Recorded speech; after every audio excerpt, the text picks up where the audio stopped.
La primera llamada que hice en mi vida durante una crisis fue a mi madre. La última llamada que ella tuvo que hacer en la suya fue para mí. Eso, escúchame bien, no es una coincidencia. Es un hilo invisible, un lazo forjado a lo largo de 53 años, tejiéndose con un acto ordinario de amor a la vez. Doña Rebeca Montijo no era una mujer complicada. No le hacía falta serlo. Era el tipo de madre que aparecía en cada uno de mis partidos de béisbol de la liga infantil, cargando su propia silla plegable de metal. La que me preparaba el almuerzo en su cocina hasta que fui lo suficientemente grande como para sentir vergüenza de llevarlo, y la que se quedaba despierta, con la luz del pasillo encendida, cada vez que yo regresaba tarde a casa. No para castigarme, no, sino porque sencillamente el sueño no le cerraba los ojos hasta saber que yo estaba a salvo. Así era ella, así fue siempre. Para Rebeca, el amor no era algo que se pronunciaba con palabras al viento, era algo que se hacía, a diario, en silencio, sin llevar la cuenta de los favores. Cuando mi padre se nos fue, hace 12 años, en una de esas mañanas de noviembre que te cambian para siempre el color de los meses, ella no se derrumbó. Vivió su luto como hacía todo lo demás en esta vida, con una dignidad inmensa, con la barbilla en alto. Vendió uno de los coches para cubrir los gastos del funeral sin decirme una sola palabra hasta que el trato estuvo cerrado. Mantuvo la casa funcionando con una pensión que apenas respiraba, y aún así, se las arreglaba para tener un plato de comida caliente en la mesa cada domingo para cualquiera que cruzara el umbral de su puerta. Ni una sola vez me llamó para decirme que la estaba pasando mal. Ni una sola vez en 12 años. Así que, compréndelo bien. Cuando Rebeca Montijo me llamó a las 7:42 de un miércoles por la mañana y me dijo que sentía algo raro en el pecho, yo no dudé. No me puse a calcular. No evalué mis opciones. Porque 53 años del amor de esa mujer no crían a un hombre que titubea. Crían a un hombre que se mueve, de inmediato, sin preguntas, sin condiciones. Pero para lo que nadie te prepara es para la persona que se interpone entre tú y la puerta. Bienvenidos a este rincón. Acomódense bien, sírvanse un café de olla, porque esta historia los va a llevar a lugares donde duele y sana el alma. Déjenme un comentario, cuéntenme desde qué rincón me escuchan. Denle al botón de me gusta y asegúrense de estar suscritos. Confíen en mí, no van a querer irse de aquí. Pero déjenme retroceder un poco. Mi nombre es Mateo Montijo, tengo 53 años. Entreno a los chamacos en el béisbol los fines de semana y durante mucho tiempo fui ese tipo de esposo que creía que mantener la paz en la casa era lo mismo que tener paz en el alma. Me equivocaba. Me tomó un tiempo, pero me di cuenta. Era miércoles 14 de enero, 7:42 de la mañana. Recuerdo la hora exacta porque estaba de pie en la cocina, viendo el café gotear en la cafetera, lentamente, como si la máquina tampoco quisiera que el día comenzara, cuando mi teléfono vibró sobre la barra. Mamá, contesté al segundo tono. Mateo. Su voz sonaba delgada, frágil. Esa no era su voz. Rebeca Montijo no sonaba frágil. Esta era una mujer que había sobrevivido a un marido viudo, a las devaluaciones económicas y a un reemplazo de cadera sin pedirle un vaso de agua a nadie. Mamá, ¿estás bien? No quería molestarte. Ahí estaba, 82 años y todavía pidiendo perdón por existir. ¿Qué cosas dices?, le respondí, ya caminando hacia el pasillo. Es solo una opresión, y el brazo izquierdo se me está durmiendo. Se detuvo. Mamá, seguro no es nada. Mamá, detente, voy para allá. Colgué y me quedé congelado exactamente 3 segundos. Mi camioneta, una Cheyenne modelo 2019, estaba estacionada en el taller mecánico de Los Juárez, allá por la avenida. El alternador, me habían dicho ayer. No saldría hasta el viernes, con suerte. Piensa, Mateo, piensa. La camioneta de Eva, una Honda color plata, descansaba ancha y tranquila en la entrada de la casa. Tanque lleno. Ella misma le había puesto gasolina el lunes. Eva estaba arriba. Podía escuchar el agua de la regadera, ese baño largo, lujoso, de 30 minutos que tomaba cada mañana como si se preparara para salir en una revista. Caminé hasta el pie de las escaleras. ¡Eva! La regadera seguía sonando. ¡Eva! El agua se detuvo. Un silencio largo. ¿Qué? No un qué de preocupación. Un qué de más te vale que esto sea importante. Necesito pedirte tu coche. Mi mamá tiene dolores en el pecho. Tengo que llevarla al Hospital San Miguel. Regreso enseguida. Silencio. Y no ese silencio de alguien que está pensando cómo ayudar. El silencio pesado de alguien que ya tomó una decisión y solo está buscando las palabras para soltarla. Apareció en lo alto de la escalera 30 segundos después. Una toalla envuelta en la cabeza, la bata de baño amarrada a la cintura y un rostro completamente indescifrable. Mateo, hoy no puedo.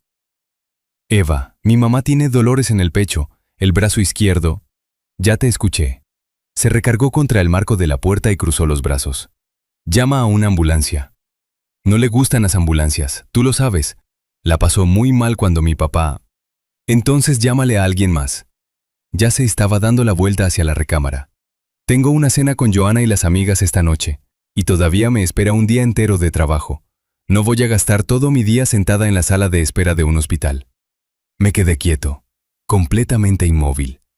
¿Acaso ella...? Eva. Mi voz salió más baja de lo que esperaba. Se le está durmiendo el brazo izquierdo.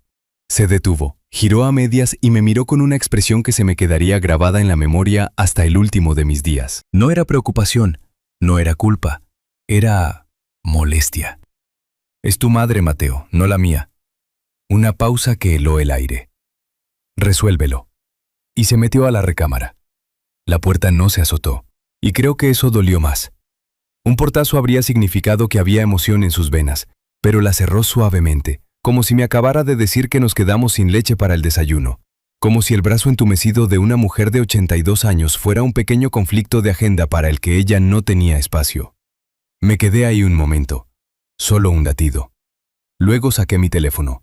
Don Clemente vivía a 4 casas, en la misma cuadra. Un electricista jubilado, de 71 años.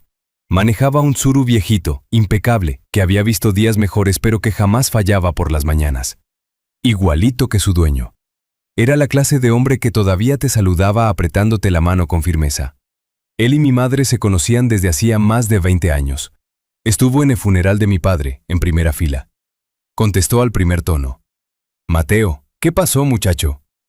Don Clemente, necesita un favor inmenso. Mi mamá tiene dolor en el pecho. Mi camioneta está en el taller. El coche de Eva no está disponible. ¿Podría llevarnos al San Miguel? Ni un segundo de duda. Dame 4 minutos, ahorita me estaciono enfrente. Y ya está. Sin negociaciones, sin condiciones, sin revisar planes para cenar. 4 minutos. Le marqué a mi madre de inmediato. Ya voy, mamá. Don Clemente nos lleva. No tienes que hacer nada. Solo quítale el seguro a la puerta de la calle y siéntate. ¿Me escuchas? Siéntate. Mateo, de verdad no quiero hacer un escándalo. Mamá. Sí. Siéntate. Un pequeño sonido al otro lado de la línea. Casi una risita. Está bien, mijo. Don Clemente se estacionó afuera en 3 minutos con 40 segundos. Los conté. El trayecto hasta el Hospital San Miguel, por la calle de los Fresnos, tomó 9 minutos. Mamá iba sentada atrás conmigo, su pequeña mano envuelta en las mías. Llevaba puesto su abrigo azul, el bueno, como si fuera un lugar importante. Porque lo era. Se la pasó pidiendo perdón todo el camino. Qué pena sacarlo de su casa, Clemente. No es nada, doña Rebeca. De todos modos, nomás estaba viendo las noticias. ¿Y había algo bueno? Nunca hay nada bueno. Ella se rió. De verdad se rió. Y yo miré por la ventana hacia la mañana fría de la ciudad y sentí 2 cosas al mismo tiempo. Gratitud infinita, por don Clemente. Y algo más. Algo frío, oscuro y silencioso. Por Eva. Todavía no quería examinarlo. Solo dejé que se acomodara en mi pecho. El San Miguel estaba lleno para ser miércoles por la mañana. Nos registramos en urgencias a las 8:27. Una enfermera llamada Berta, espalda ancha, mirada directa, de esas mujeres que ya han visto el fin del mundo 2 veces, metió a mi madre a un cuarto en 15 minutos. El médico de guardia era un hombre alto, el doctor Ramón Corrales. Voz serena, manos precisas. No tenía prisa. Señora Montijo, quiero hacerle un electrocardiograma y revisar sus niveles de enzimas. Los síntomas que me describe no se ignoran a su edad. Mi madre me miró. Sus ojos me preguntaban en silencio si debía tener miedo. Haz todo lo que él diga, mamá, le dije. Ella asintió. Luego levantó la mano y me tocó el rostro. Viniste, dijo simplemente. Como si no hubiera estado completamente segura de que yo lo haría. Eso casi me rompe por dentro. Mamá, yo siempre voy a venir. Me dio 2 palmaditas en la mejilla, se recostó en la almohada y cerró los ojos. Me senté en esa sala de espera durante 2 horas y 40 minutos. Silla de plástico duro, luz blanca que lastimaba los ojos, una televisión en la esquina pasando un programa de concurso sin volumen. Me tomé el peor café de mi vida de una maquinita junto al elevador y no le sentí el sabor a ni un solo trago. Eva no mandó ni un solo mensaje. Ni siquiera un ¿está bien? A las 11:04, el doctor Corrales salió a buscarme. Su rostro era calculador, no alarmado, pero sí serio. Señor Montijo, su madre tuvo lo que llamamos un evento cardíaco leve. No fue un infarto completo, pero su cuerpo le está mandando una advertencia. Queremos dejarla en observación, hacerle un par de estudios más y ajustarle los medicamentos. ¿Pero está estable? Está estable, y me acaba de preguntar si hay televisión en su cuarto. Me reí. De verdad me reí. Así es ella. ¿Puedo pasar a verla? Denos 20 minutos para acomodarla. Me volví a sentar, apoyé los codos en las rodillas y me quedé mirando el piso. Resuélvelo, me había dicho Eva. Resuélvelo. Mientras ella se iba a cenar con Joana y sus amigas, mientras el corazón de su suegra mandaba señales de auxilio. Vaya que lo resolví. Saqué mi celular y le marqué a don Clemente, que se había quedado esperando en el estacionamiento todo este tiempo, como el señor que era. Está estable, le dije. Bendito sea Dios, respondió, y lo decía desde el alma. Clemente, muchas gracias. Mateo, su voz sonó firme, suave. Eso es lo que hace la gente. Dejé que esa frase flotara en el aire por un instante. Algunas personas. Me quedé con mi mamá hasta las 4 de la tarde. Vimos la mitad del programa de concursos, esta vez con sonido, y me ganó 2 veces en un juego de palabras que se inventó ahí mismo, mezclando equipo médico y capitales de los estados. Su mente era más brillante que la mía hasta en su peor día. Siempre lo fue. A las 3:47, justo antes de irme, volvió a tomarme la mano. Mateo. Su tono había cambiado. Esa vocecita frágil de la mañana había desaparecido. Esta era su otra voz, la que usaba cuando hablaba en serio. Dime, mamá. Eva no vino. No era una pregunta, no respondí de inmediato. Tenía planes para cenar. Solo pronunció mi nombre, eso fue todo. Ella se aclaró la garganta. La miré. 82 años. Su abrigo azul doblado con pulcritud sobre la silla. Los ojos más lúcidos que nunca. Se fue a cenar mamá, le dije en un susurro. Con sus amigas. Las palabras cayeron en esa habitación de hospital como un yunque arrojado desde el cielo. Mi madre no jadeó. No levantó la voz. No dijo una sola sílaba sobre Eva. Solo asintió lentamente y miró hacia la ventana. La luz de la tarde bañaba los techos de la ciudad con un tono dorado, cansado y silencioso. No dijo nada más, pero vi que algo cruzó por su rostro. Algo que se parecía muchísimo a una decisión. Le di un beso en la frente a las 4:02. Salí del Hospital San Miguel al aire frío. Don Clemente regresó por mí. Manejamos a casa en un silencio cómodo. Y en algún punto del boulevard, viendo las hojas secas volar contra el parabrisas como si el mundo se estuviera desprendiendo de lo que ya no necesitaba, me di cuenta de que no estaba enojado con Eva. Estaba harto. Había terminado. Si llevan un rato escuchándome al calor de esta lumbre, háganme un favor pequeñito. Suscríbanse. Mucha gente escucha estas historias sin hacerlo, pero a ustedes no les cuesta nada y para nosotros significa el mundo entero. Denle al botón de me gusta de una vez y déjenme sus pensamientos en los comentarios. Hay personas que se pasan la vida entera haciendo retiros de relaciones en las que jamás se molestaron en depositar. Eva tenía la cuenta sobregirada desde hacía años. Jueves, 15 de enero. 6:58 de la mañana. Me desperté antes de que sonara la alarma. Así es como sabes que traes algo atorado en el pecho que ni el sueño pudo mover. Me quedé ahí acostado, en mi lado de la cama, el lado izquierdo, siempre el izquierdo. 11 años y yo seguía durmiendo como dejándole espacio a alguien que quisiera estar ahí, y me quedé mirando el techo. Eva seguía profundamente dormida. El cabello desparramado por la almohada, la respiración lenta, pareja, sin una sola preocupación. Esta mujer podría dormir a pierna suelta durante un veredicto. Me levanté sin hacer ruido, bajé a la cocina y preparé café. Y sí, usé la cafetera ruidosa, y no sentí ni una gota de remordimiento. Ni un poquito. Ella había elegido una cena por encima del brazo entumecido de mi madre. Bien podía sobrevivir al ruido de la cafetera. Me senté en la mesa y vi amanecer por la ventana que da al fregadero. Mi teléfono estaba boca abajo sobre la mesa.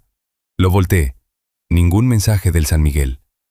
A las 7 de la mañana, la falta de noticias son buenas noticias. Pensé en mamá, en cómo se veía en esa cama de hospital, tan pequeñita contra la almohada, con su abrigo azul doblado en la silla como si se hubiera vestido de gala para la ocasión de enfermarse. Pensé en cómo me tocó la cara y dijo, «Viniste», como si no hubiera estado completamente segura de que lo haría. Viniste. 2 palabras. 82 años de amor comprimidos en 2 palabras, y casi me rompen otra vez ahí, sentado en mi cocina, con el café enfriándose. Ella siempre acudió a mi llamado, cada maldita vez. Sin preguntas, sin condiciones. Lo menos, lo ultimísimo que yo podía hacer, era acudir al suyo. Iba por mi segunda taza cuando escuché a Eva en la escalera. Entró a la cocina con su bata, me miró de reojo, luego vio la cafetera y luego volvió a mirarme. «¿Hiciste café?» «Todas las mañanas durante 11 años», le contesté. «Me sorprende que te sigas sorprendiendo». Se sirvió una taza y se recargó en la barra. Hubo un latido de silencio. Ese silencio específico que solo conocen los casados. Ese que espera que el otro saque el tema a la luz. Finalmente, ella lo hizo. «¿Cómo sigue Rebeca?» «Rebeca. Ni siquiera tu mamá. Ni mamá. Rebeca». Como si fuera una compañera de trabajo, una conocida de algún evento de la oficina que Eva apenas recordaba. «Estable», dije. «Un evento cardíaco leve. La van a dejar un día más». Repitió mis palabras despacio, como saboreándolas. Otro silencio. «¿Qué tal estuvo la cena?», le pregunté. Parpadeó. Solo una vez, pero se lo noté. «Estuvo bien», dijo con mucho cuidado. «Mateo, quiero que sepas que el día de ayer fue muy complicado para mí». Complicado. Dejé que la palabra flotara entre los dos por un segundo. El corazón de tu suegra estaba mandando señales de auxilio y tú estabas en un restaurante, pero claro, fue complicado. Mateo. Eva. Pronuncié su nombre de la misma manera que mi madre pronunció el mío la noche anterior. Solo la palabra, solo el nombre, seco y definitivo. Ella se calló. «No voy a discutir esto ahorita», le dije. «Solo estoy tratando de explicarte, ya lo sé».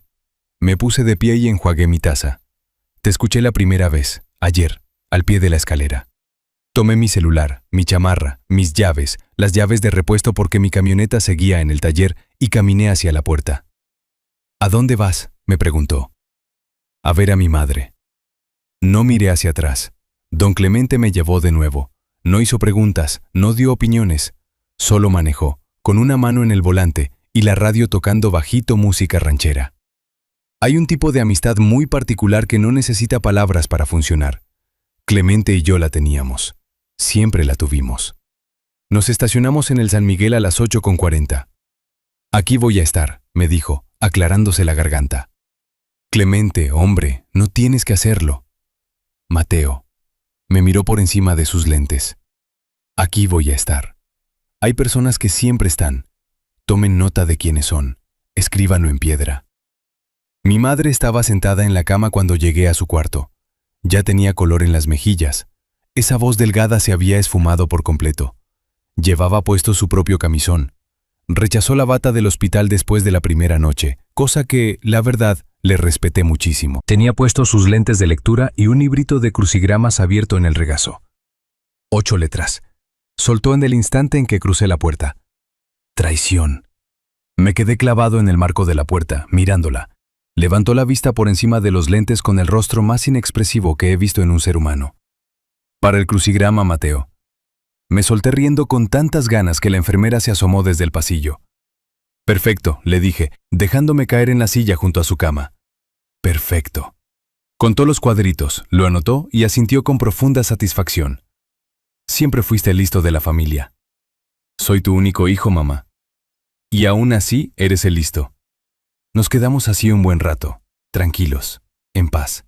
Ese tipo de silencio que solo existe entre dos personas que se han amado lo suficiente como para no sentir la necesidad de llenar los huecos con ruido.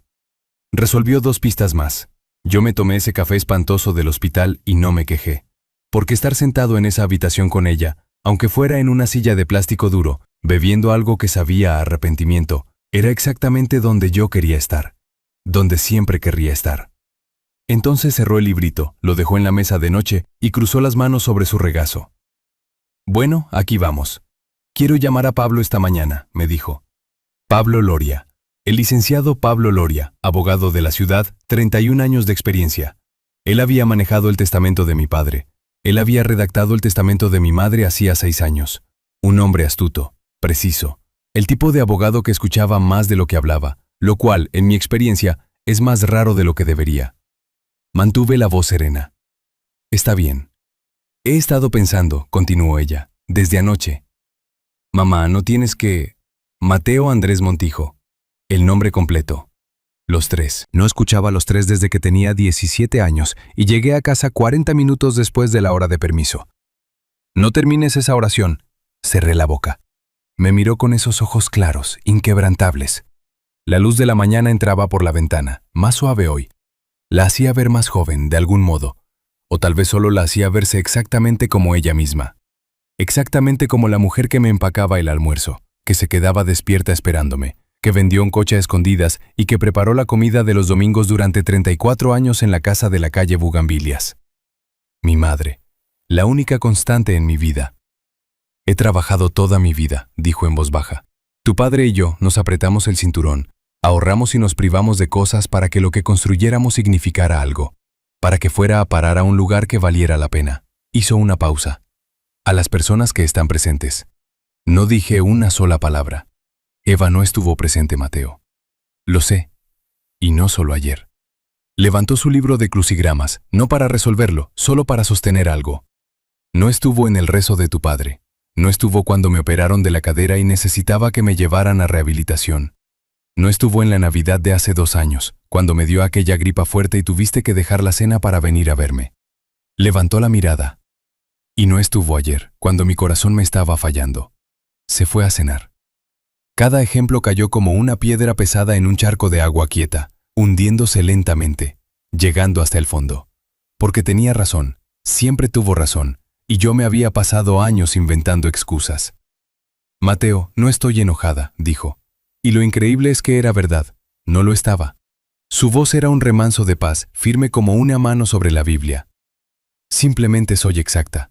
Estiró la mano hacia su celular en la mesita y sacó un papelito doblado del estuche de sus lentes. Un número de teléfono escrito con su letra, redonda y cuidadosa. Licenciado Pablo Loria, línea directa. Venía preparada.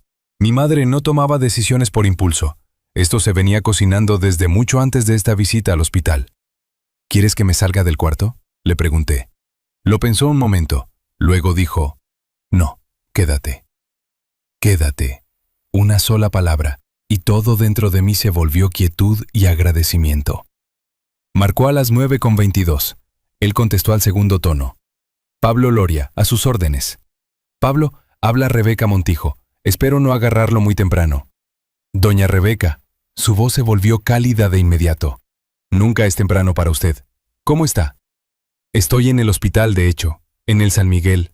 Un breve silencio. Cuánto lo siento. ¿Es grave? Lo suficientemente grave como para hacerme pensar con mucha claridad, respondió ella. Y hasta en ese momento, hasta llamando a su abogado desde una cama de hospital la mañana siguiente a un ataque al corazón, había una dignidad inmensa en su voz, una gracia pura. De esa que no se puede fingir. De esa que se forja a lo largo de 82 años de hacer lo correcto, incluso cuando cuesta trabajo. Pablo, necesito actualizar mis documentos, el testamento específicamente. Silencio del otro lado. Un silencio profesional, asimilando el golpe, no dándole largas. Por supuesto, ¿quiere que vaya yo al hospital o...? Por favor, hoy mismo si es posible. Tengo unos cambios muy específicos en mente. Puedo estar ahí a las 2 de la tarde. Perfecto. Me miró de reojo. Mi hijo estará conmigo. Muy bien, doña Rebeca, la veo a las 2. Colgó, dejó el teléfono en la mesa y volvió a agarrar su crucigrama, así nomás. Como si no acabara de cambiar el rumbo de todo. Como si no acabara de amarme de la forma más poderosa y permanente en que una madre puede amar. Me quedé sentado un rato, con un nudo en la garganta, la mirada firme, a duras penas. Mamá, mi voz salió más bajita de lo que quería. No tienes que hacer esto por mí. Ni siquiera levantó la vista del crucigrama. No lo estoy haciendo por ti, Mateo. Rellenó una letra, tranquila, segura. Lo hago porque me he ganado el derecho a decidir a dónde va a parar el trabajo de toda mi vida. Y ya lo decidí. Me miró por encima de los anteojos. ¿Alguna otra pregunta? Tenía como 40. No hice ninguna. No, señora. Qué bueno. Volvió a su rompecabezas. Ahora ve a buscarme algo que se pueda comer en esa cafetería. Lo que sea que me trajeron de desayuno sabe a una decisión de la que alguien se arrepintió. Y por un segundo, solo uno, la miré. A esta mujer pequeñita, aguda, magnífica, envuelta en su propio camisón, en un cuarto de hospital, llenando cuadritos de un crucigrama como si el mundo no le debiera nada y ella se lo debiera todo. Y pensé, llevo 53 años intentando ser digno de ella. Espero estar cerca de lograrlo. El licenciado Pablo Loria llegó a la 1:58. Traje color carbón, portafolio de cuero, cabello plateado bien recortado. Me apretó la mano con fuerza, asintió como un hombre que sabe leer el peso de las habitaciones y se sentó frente a mi madre con una libreta amarilla de rayas y una pluma que seguro costaba más que el alternador de mi camioneta. Yo me quedé en la esquina, callado, inmóvil, un simple testigo. La plática entre ellos duró 47 minutos. No les voy a repetir cada palabra aquí, hay cosas que merecen quedarse en privado. Pero les diré esto. Para cuando Pablo Loria cerró su pluma con un clic y guardó su libreta amarilla en el portafolio, el documento con el que Eva había estado contando en silencio durante 11 años de matrimonio había sido fundamental, irrevocable y legalmente reescrito.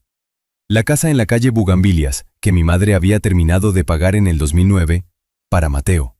Las cuentas de inversión que mi padre pasó 30 años construyendo, para Mateo. Las joyas, los muebles, el Ford Mustang modelo 67 que todavía arrancaba al llavazo y dormía bajo una lona en la cochera. El coche que mi padre se pasó 4 años restaurando con sus propias manos.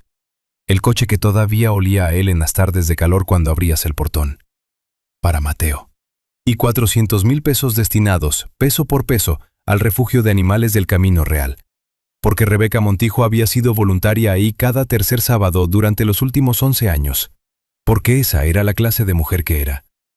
El nombre de Eva apareció exactamente 0 veces. No es mi problema, dijo alguien alguna vez. Resultó que tenía toda la boca llena de razón. Cuando el licenciado se levantó para irse, me volvió a dar la mano en la puerta. Su madre, me dijo en voz baja, mirándola desde lejos, ya metida otra vez en su crucigrama, ya sin preocupaciones, ya completamente ella misma. Es una de las personas más brillantes que he conocido en 31 años de carrera. Yo también la miré. Sí, le contesté. Lo sé. Siempre lo he sabido. Salí del hospital a las 4:30 de la tarde. Don Clemente andaba por ahí para llevarme a casa. Me subí, cerré la puerta. Me miró, leyéndome la cara como hacen los viejos amigos. No buscando información, nomás checando que uno siga de pie. ¿Todo bien? Sí, le dije bajito. Todo está exactamente como debería estar. Asintió y metió primera. Salimos del San Miguel y enfilamos hacia la avenida Reforma. Mi teléfono iba en mi chamarra, calladito. Eva no había marcado ni una sola vez en todo el día. No tenía ni idea, absolutamente ni la menor idea. Pero pronto la tendría. Viernes, 16 de enero, 8:14 de la mañana. Yo estaba en el taller mecánico de los Juárez cuando empezó todo. Mi camioneta por fin estaba lista. Alternador nuevecito, un cambio de aceite que el maestro Dani me regaló porque nuestros chamacos jugaron béisbol juntos y eso es lo que hacen los vecinos. Y unas plumas limpiaparabrisas nuevas que yo no había pedido. Estaba parado en el mostrador firmando la nota cuando mi teléfono vibró. Eva. Dejé que sonara. No era por estrategia, todavía no. Es que simplemente no tenía nada que decirle. Nada que fuera a caer como tenía que caer. Todavía no. Deslicé el teléfono de vuelta en mi chamarra. Terminé de firmar, le di la mano a Dani y salí a la mañana fría. El aire era cortante, helado y completamente honesto. Arranqué el motor, dejé que calentara, me quedé ahí viendo cómo mi aliento empañaba el cristal y pensé en mamá, en llevarla a su casa en la calle Bugambilias, a donde pertenecía, en acomodarla en su cocina, con su té, su crucigrama y su dignidad enterita. De eso se trataba el día de hoy, no de Eva, no de las llamadas, no de nada de eso. Hoy se trataba de llevar a mi madre a casa. Mi teléfono vibró otra vez. Eva. Otra vez. Luego una tercera. Luego una cuarta. Luego una quinta. Algo estaba pasando. Salí del taller y me fui rumbo al San Miguel. Tenía una madre a la que llevar a casa. Ella ya estaba lista cuando llegué. 8:53 de la mañana. Abrigo azul, una maletita empacada con un orden perfecto. Berta, la enfermera, caminaba a su lado, y otra enfermera traía la obligatoria silla de ruedas. Política del hospital, completamente innegociable. Mi madre ya había peleado y perdido esa batalla con su elegancia de siempre, pero se levantó de la silla en el instante exacto en que cruzó las puertas automáticas. «Puedo caminar hasta la camioneta de mi hijo», anunció. A nadie en particular y a todos los que alcanzaban a oír. Tuve un susto en el corazón, no me extirparon la personalidad. Berta soltó una carcajada. De las de verdad, no de las profesionales. Tomó la mano de mi madre entre las suyas y se la sostuvo un momento. «Cuídese mucho, doña Rebeca». «Siempre lo hago, mija». Mi madre le apretó la mano. «Tú eres de las buenas, que nadie te diga lo contrario». Berta apretó los labios como si estuviera peleando contra un nudo en la garganta. Luego asintió y dio un paso atrás. Hasta metida en una bata de hospital, metafóricamente hablando, mi madre dejaba a las personas mejor de lo que las encontraba. Le abrí la puerta del copiloto. Se subió despacio, con cuidado, pero por sus propios méritos. Cosa que le importaba más que cualquier medicina, cualquier receta o cualquier orden médica. Su independencia era lo último que iba a entregar, y los dos lo sabíamos. Cerré la puerta, di la vuelta y me subí. Ella miró mi teléfono, boca arriba en el portavasos, encendiéndose cada 30 segundos. Eva, Eva, Eva. 11 llamadas perdidas antes de las 9 de la mañana. Mi madre no dijo nada. Solo se puso el cinturón de seguridad y sonrió levemente hacia la ventana. Como alguien que ha tomado una decisión y está en completa paz con ella. Primero la llevé a ella a su casa, a la calle Bugambilias. La casa blanca, de estilo colonial, con los postigos verdes, se veía tranquila y familiar al final de la cuadra. La casa donde aprendí a andar en bicicleta en la entrada, donde hacía la tarea en la mesa de la cocina, donde mi padre había construido una vida, ladrillo tras cuidadoso ladrillo, y la dejó de pie cuando se fue. El encino del patio ya había tirado casi todas sus hojas. El porche estaba barrido, impecable. El tapete de la entrada decía «Bienvenidos», con unas letras tan gastadas que ya llevaba ahí tanto tiempo que ninguno de los dos lo notaba. Pero hoy sí lo noté. La pasé a la casa, le preparé su té. Ese bien específico, bolsitas de manzanilla reposadas por exactamente 4 minutos, porque me lo dijo una vez y jamás se me olvidó. Revisé el termostato, revisé el refrigerador, repasé las medicinas nuevas del doctor Corrales una por una, leyéndole las etiquetas en voz alta mientras ella escuchaba, con las manos abrazando su taza caliente. Mateo, esta es para la presión, 2 veces al día con los alimentos. Me estaba observando desde el otro lado de la mesa, la misma mesa donde había preparado cada pastel de cumpleaños, donde me había ayudado con el álgebra, donde se sentó la mañana después de que murió mi papá y me agarró la mano sin decir una sola palabra, porque hay cosas que no ocupan palabras. Siéntate, me dijo suavecito. Me senté. Estiró los brazos sobre la mesa y me cubrió la mano con las suyas. Sus manos eran chiquitas, calientitas. Las manos que me habían empacado el almuerzo, abotonado la chamarra, saludado desde las gradas y que habían apretado la mía en el asiento trasero del coche de don Clemente camino a ese mismo hospital hacía 2 días. Esas manos habían estado ahí para mí durante 53 años.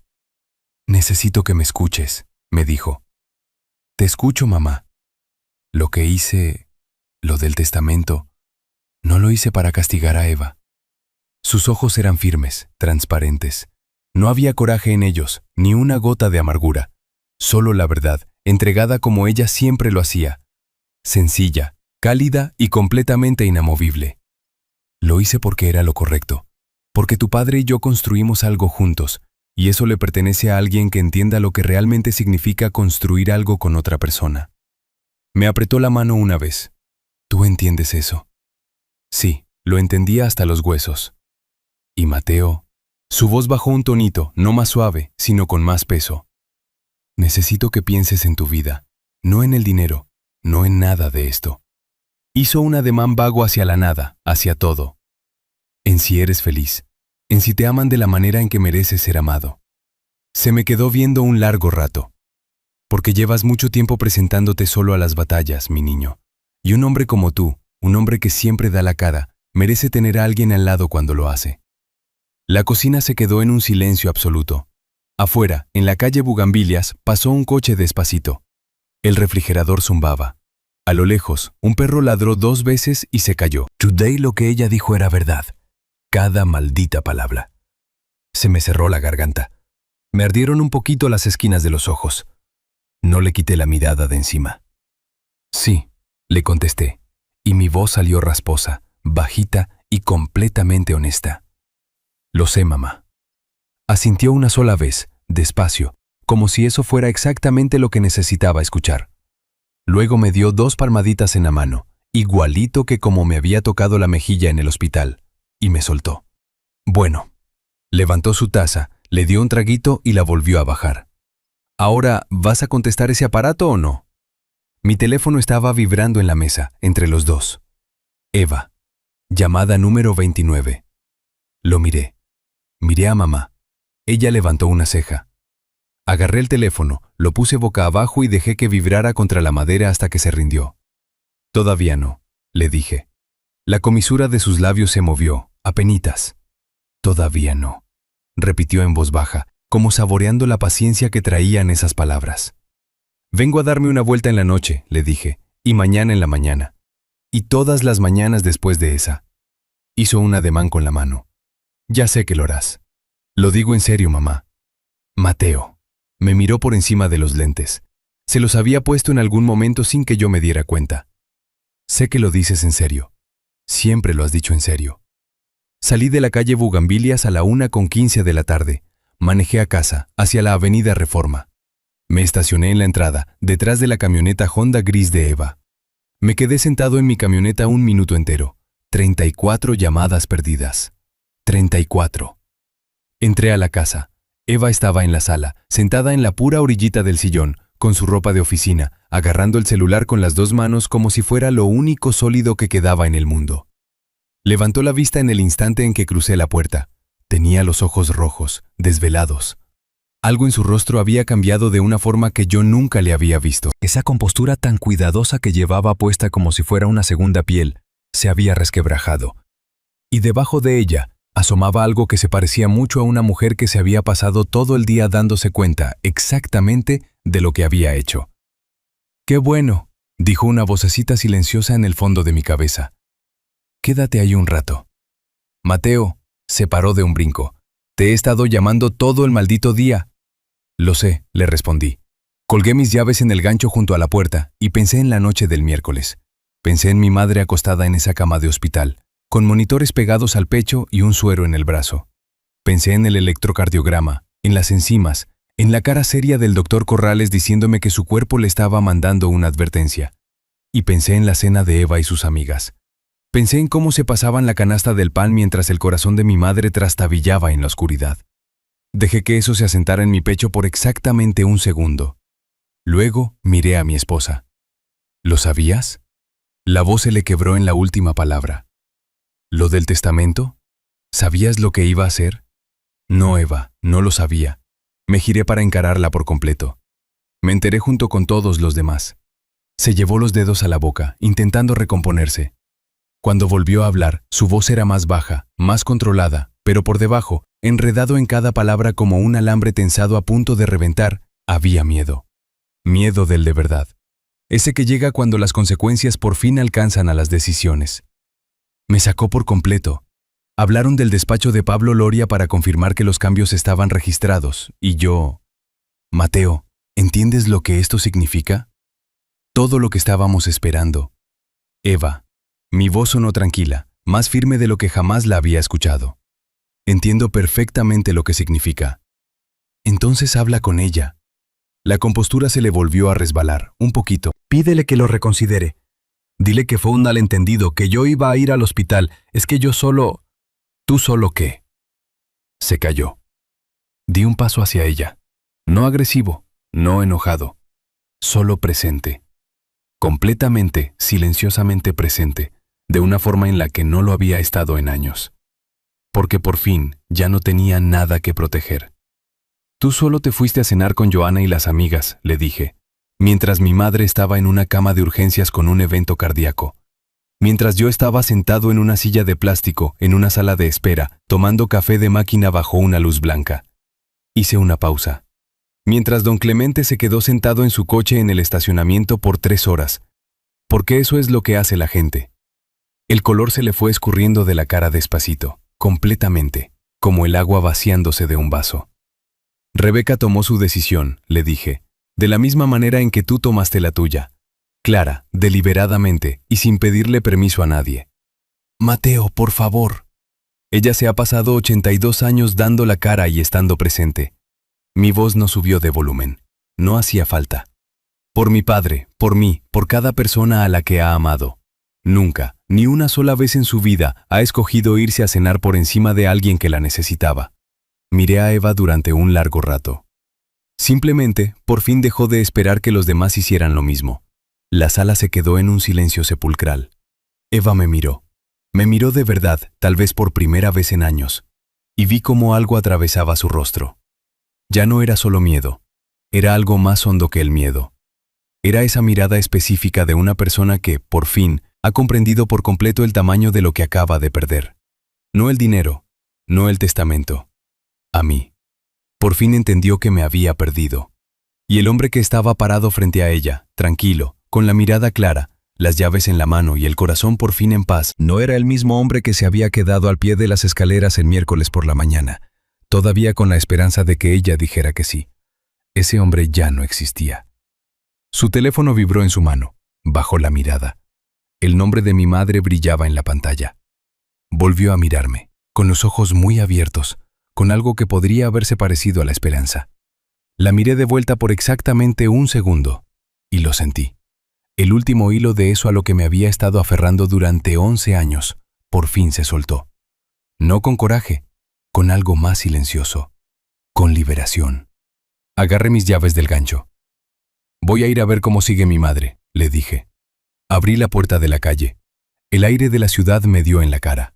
Frío, limpio, honesto y completamente libre. Ah, dije, volteando hacia atrás por una última vez.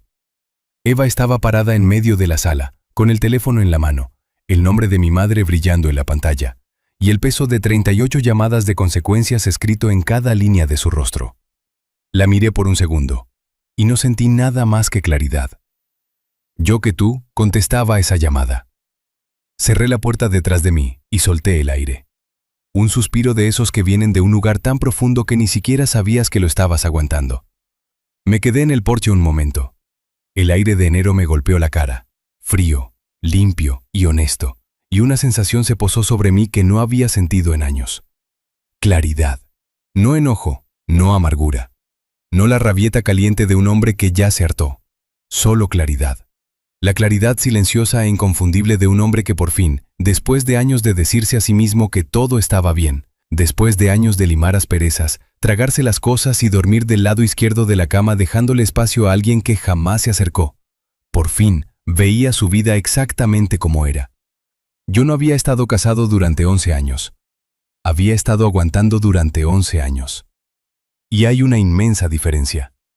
Y ahí, parado en ese porche, con la voz de mi madre aún resonando en mis oídos, y la cara de Eva todavía en mi mente, lo entendí por completo. El hospital no me hizo abrir los ojos. Rebeca Montijo acostada en esa cama con el corazón fallando, mientras su nuera se pasaba la canasta del pan en la cena. Eso no plantó una semilla. Eso le prendió fuego a todo el terreno y me mostró exactamente lo que siempre había estado creciendo ahí. Caminé hacia mi camioneta, arranqué el motor. La radio se encendió bajito, tocando algo viejo, algo que mi padre solía tararear los sábados por la mañana en la cochera. Y la dejé sonar. No tomé ninguna decisión esa noche, más que una sola. No iba a volver a entrar a esa casa. Al menos no esa noche. Y en algún lugar, en ese rincón donde un hombre sabe las cosas antes de estar listo para decirlas en voz alta, yo sabía que no sería solo por esa noche. La lealtad y el amor merecen dejar un legado. Si disfrutaron de esta historia al calor del fuego, únanse a nuestra familia dándole al botón de me gusta y suscribiéndose para escuchar más historias reales, crudas y de familia. Nos vemos en la próxima noche de cuentos.